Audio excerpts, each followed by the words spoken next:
আসসালামু আলাইকুম। আমি এখানে বাটার দিয়ে ডিম ভেজে নিচ্ছি।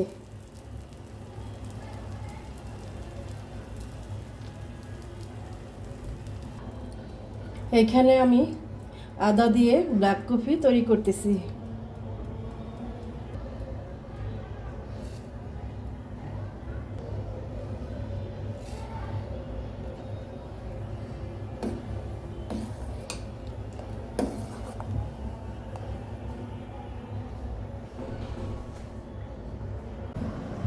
আমি এখানে সকালে নাস্তা করার জন্য নিয়েছি দুটো রুটি আর নিয়েছি বাটার দিয়ে ডিম ভেজে আর ব্ল্যাক কফি আদা দিয়ে।